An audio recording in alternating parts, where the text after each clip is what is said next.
கொஞ்சம் வருஷத்துக்கு முன்னாடி, அதாவது 2020ல் இரவு நண்பர்களை பார்க்கலான்னு ஒரு ஓடையின் கரையில் போயிட்டு இருக்கும்போது ஒரு காட்டுப்பூனை குட்டி ஒன்று இருந்துச்சு. எப்பயுமே பார்த்ததுமே சிட்டா ஓடி மறைஞ்சிருவான்.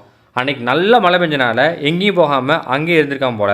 நான் காட்டுப்பூனையை இவ்வளோ கிட்ட பார்ப்பேன்னு என் கனவுல நினச்சி பார்க்கல. அவ்வளோ கிட்டக்க பார்த்தேன். பாருங்கள் எவ்வளோ அழகாக பொசு பொசு பொசுன்னு க்யூட்டாக கொழுன்னு இருக்குன்னு தான் உடம்பையும் நல்லா சுத்தப்படுத்திட்டு இருந்தான். இதோட ரொம்ப அழகு என்ன பார்த்தீங்க அப்படின்னா, அது உடம்புல உள்ள மலைத்துளிகளை பார்க்கும்போது ஏதோ அது மேலே வயற்கற்களை தூங்கின மாதிரி அவ்வளோ டாப்பு டக்கரை பார்க்கவே சூப்பராக இருந்துச்சு. நாங்களுமே அதுக்கு எந்த வித தொந்தரவும் தராமல் முடிஞ்ச அளவுக்கு ஃபோட்டோஸ் எடுத்துகிட்டு அங்கேருந்து கிளம்பிட்டோம். அந்த எடுத்த ஃபோட்டோஸை பின்னாடி போடுறேன். அதையும் பார்த்துட்டு நீங்கள் யாராவது காட்டுப்பூனையை பார்த்துருந்தாலும் கமெண்ட் பண்ணுங்கள்.